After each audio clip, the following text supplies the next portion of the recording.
Who's going to win? Come on, I got $10 I need to bet. The Bengals. We got a Bengals. Any Rams? 22 some odd guys on the field. I'm not sure. The Clydesdales are going to win. I do know somebody who will win if we help. Out there in the foyer in the entryway is a very large pot. It is a super bowl of caring, and everything that we place into that pot will go to help those who are food insecure or need homes or clothing or any of the other necessities of life. So please, on your way out, contribute to the Super Bowl of Caring, if you will. Shameless plug. No shame at all.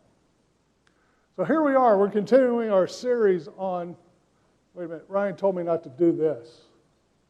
Is that what I'm not supposed to do? Just checking. It's a little tech thing that we're working through.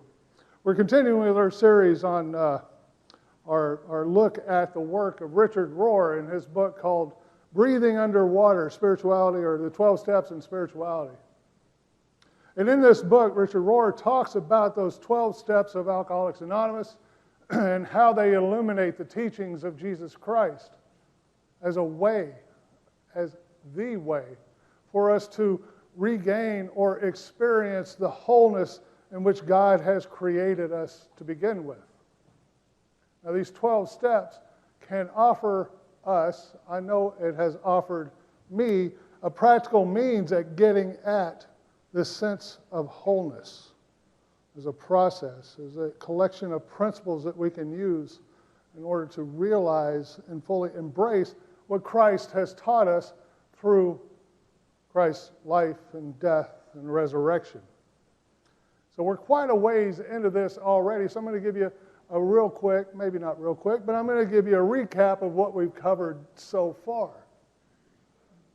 First of all, the first 3 steps. And if you were around last week or watched the sermon online last week, you know, I gave you an easy way to remember those first 3 steps, because the first step is we surrender. We surrender to the knowing that we are powerless. We're powerless over this shadow self, as Paul would call it.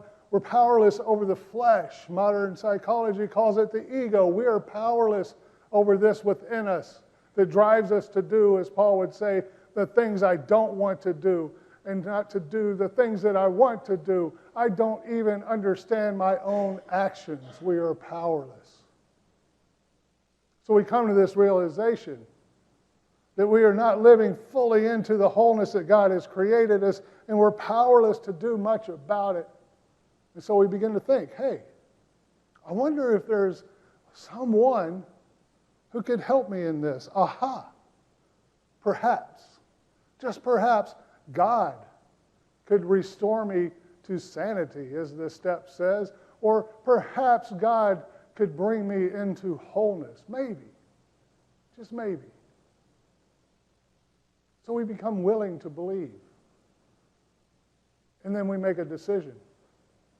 We make a decision that I personally have to make thousands of times a day, because I will make the decision to turn my will and my life over to the care of God. As I understand God, then I take it right back. It's as if I say, I can't do this, God, you do it for me. And oh, wait, I've got another idea. Let me try this. Oh, dang it. Here, take it back. And it's this tug of war back and forth. So we have those first 3 steps. I surrender. I am powerless. The second step is, maybe God can help me. And the third step is, I'm going to let God help me. So I can't, God can, I think I'll let her. Right? Everybody get that? I can't, God can, I think I'll let her. Steps 1, 2, and 3. Now step 4, we begin doing some work. We begin taking a closer look at ourselves, trying to identify that shadow self that is driving us to do the things that we don't want to do and keeping us from doing the things that we want to do. And so what we do is we take a look at, okay, this is what I understand is good and right and just. This is the person that I want to be. And then I look and say, oh, but these are the things that I actually do. These are the words that I actually say. These are the actions that I actually take. And they're not lining up. I am lacking integrity. Integrity being the wholeness of being. I am missing out on that. So what I do is I take and I write down those places where they're not lining up, which may be many. It was in my case and still is, honestly. In my case, a lot of times my actions, my words, my thoughts, my way of understanding reality around me do not line up with what I understand from the teachings of Jesus Christ. And I call those my shortcomings. And so as we work through this process, we write these down. And then we come to step 5, which is a bear. It is a challenge. Because we'll take that list of shortcomings and we're going to admit them out loud. Those of you who journal know the power of the pencil on paper. You know that when you write things down, the power that is within them begins to dissipate. Well, I will testify to you standing here today that speaking them out loud to God, speaking them out loud to myself, and sharing them with another person is like journaling times 1,000. It is one of the most healing and most terrifying moments of my life, is when I admitted to God and to myself and to another human being the exact nature of my wrongs. So here we are. We've recognized that we are powerless over this shadow self, this ego, this flesh. We've come to believe that perhaps God can help us. We've made the decision to turn our will and our lives over to the care of God as we understand God. We've looked at ourselves. We've identified where we are falling short of being who we understand we are to be. We have shared it with another person. We have shared it with God. We have admitted it ourselves. And now we are entirely ready to have God remove these defects of character. Entirely ready. It's a pretty important phrase to remember as we encounter this step. We better be entirely ready because God will use circumstances to give you opportunity to confront that which is causing you dis-ease, if you will. God will use those opportunities. God will whisper in your ears when you're encountering that person who just makes it really difficult to love. That circumstance where that temptation seems to be so strong that you can't resist it. God will be in your ear whispering, remember. Remember.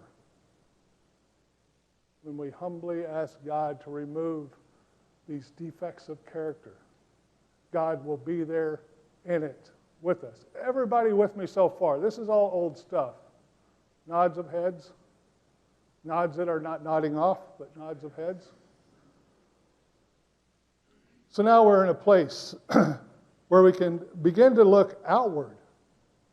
Because if you think about it, what we've done so far has all been inner work, an inside job, if you will. We've kind of taken a look at ourselves and recognized our brokenness. And we've turned to the one who created us for help in restoring some of that brokenness. But now we have to do our part. And that's where we come to steps 8 and 9. But before we go there, I want to share a couple of ideas. And they both have to do with relationships. And they both seem very disconnected, but I think it will make sense when it comes together. The first idea is relationship.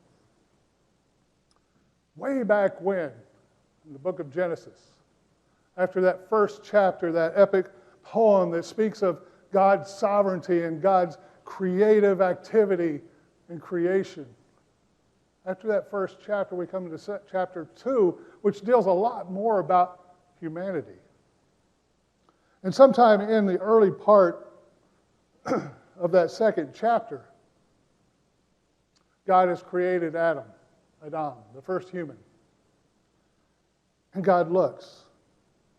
And God says something that we tend to skip over, that we don't really recognize as profoundly important as it is. God says, it is not good for the man to be alone. It is not good for the man to be alone. Does this mean that the relationship between this man, this first human, and God is less than? No. It tells me that God's love is so expansive that it does not need to be confined to one relationship between this created human and the Creator. That God wants God's love to permeate the entirety of creation, and so God created the second human. And between those two humans, He set in motion the wheels that ended up with all of you being here.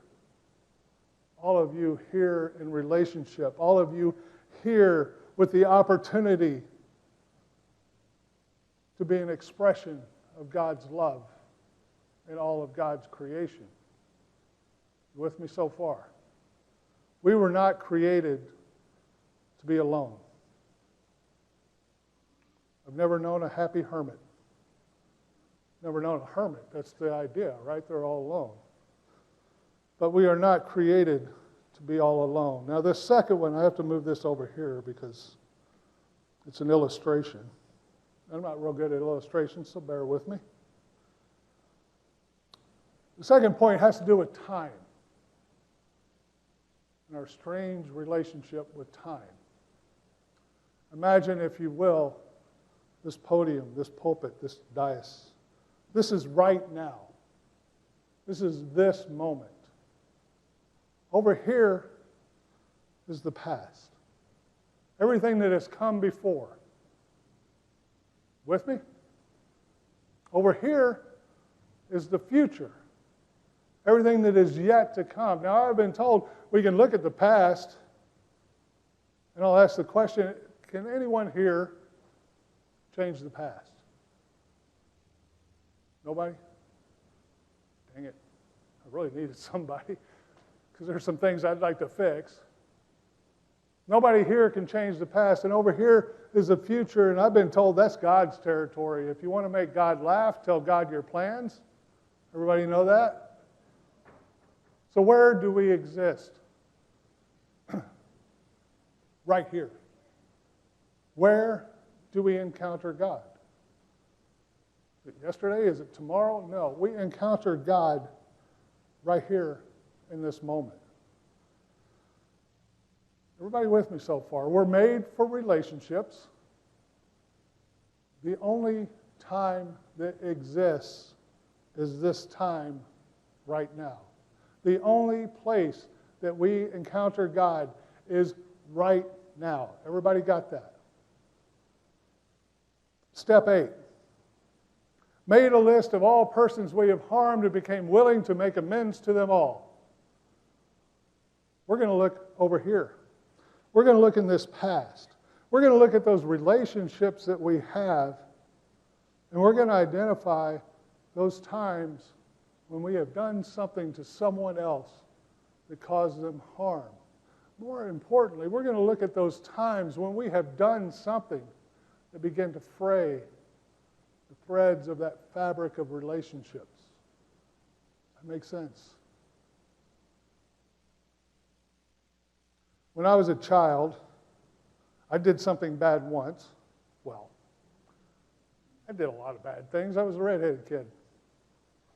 But I did something once that was pretty bad. I took something that did not belong to me. And my mother, God rest her soul, gave me a whooping. Now, I got a lot of whoopings when I was a kid. But this one was epic. I don't believe that CPS would have been called in for it, but I think it was borderline. That was my punishment for that thing that I had done. And as we talked about before, transformation does not follow punishment. Transformation follows unconditional love. So I got this whooping, and a little while later, my mother came back into the room. And in that encounter, I was transformed, and she was transformed. She came back into the room, and she told me I should not have done that. I am sorry.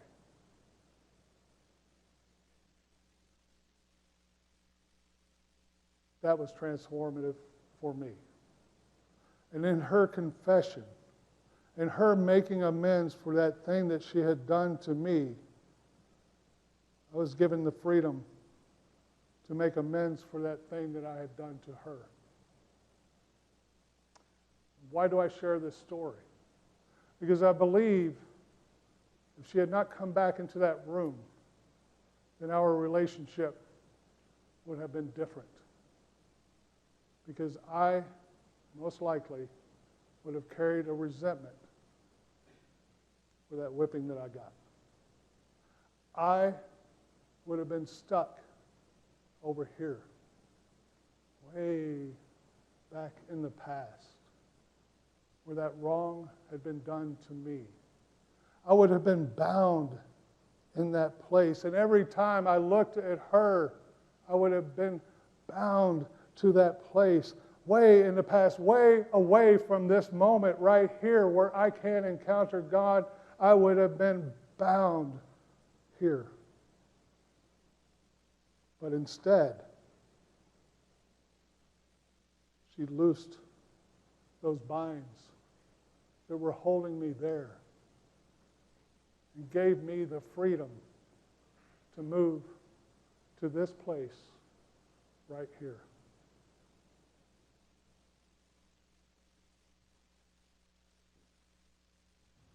In the text that Derek read for us today, the part of the pericope, the short section of text that he read from but did not read, is from the Sermon on the Mount. And Jesus says, "You have heard that it was said to those of ancient times, 'You shall not murder, and whoever murders shall be liable to judgment.'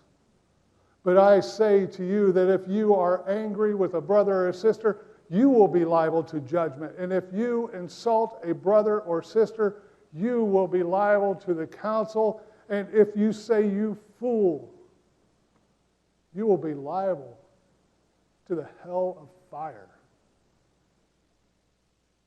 Those are pretty hard words. Our image of hell comes from a writer many centuries ago called Dante. Dante's Inferno. Anybody familiar with that? Yes, that's where our image of hell comes from. As this place where we go when we die, where we suffer eternal torment because we didn't cross all the T's and dot all the I's. We forgot that one little tittle of the law. And so here we are in eternal torment, and I disagree. Because I believe hell is that place where we are trapped in eternal remembering of the unresolved conflicts that happened over here. Fighting those battles over and over and over again. Battles that cannot be won because they are already done. So when we talk about making a list of all the persons we have harmed and becoming willing to make amends to them all, what we are talking about is loosing the bonds of hell from somebody else and from ourselves. This is not a cleansing experience for us to get rid of our guilt and our shame for doing that awful thing. This is an experience of salvation. This is an experience of both of us being released from that bondage so that we can leave that past and we can come to this moment right here, right now. This moment is the only place where we are with God in this moment. Step 9 is brilliantly written. May direct amends to such people wherever possible, except when to do so would harm them or others. The second half of that is extremely important, because if I am not concerned about the health and well-being of the one I am making amends to, if I am simply going at this self-serving, selfishly looking for relief for my own guilt, rather than with the intent and purpose of restoring frayed relationship, I'm missing the point. I might as well not do anything. So if I go to someone and there was something I have done to them and I'm seeking to make amends, I have to have wise counsel. I have to spend time in prayer. I have to spend time in conversation with someone who is removed from the situation, an honest and open conversation about, hey, look, I've done this thing to this person. I need to make amends for this thing that I have done, and I'm thinking about doing this. And that wise counsel will either say, yeah, that's a great idea. Or they may say, no. All that is going to do is cause further harm. And that one will still be bound with you in that day of the past. There are a couple of different types of amends we can make. One is pretty straightforward. It's fairly simple, difficult to do, and that is a simple acknowledgement of the wrong and seeking to make whatever can be made right, to be made right. I took your money. I am sorry I took your money. Here is your money back with interest. Something along those lines. Quite often that's obvious, apparent, and it can be done. But sometimes the grievances, the wrongness that has been committed is much more complicated, much less easily addressed and made amends for. And in those situations, for instance, in my relationship with Melissa, in the years before I entered into recovery, I did things. I did things to her. I did things that affected her in a negative way. None of them were really huge, but they added up. So rather than just going back and say, remember on March 7th of 19, blah, blah, blah, I can offer something that's called a living amends. Each and every day when I wake up and say, I'm not going to take a drink today, is a part of my living amends to her. Each and every time I come to a decision point where I know this decision is wrong, this decision is right, and I choose this decision, I am living that amends to her.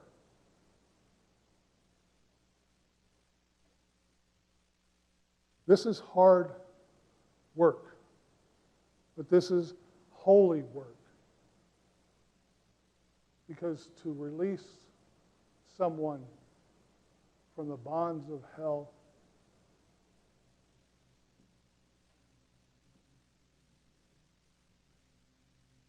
and allow them to return to this moment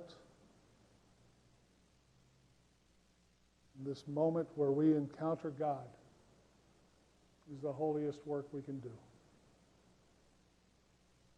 Amen.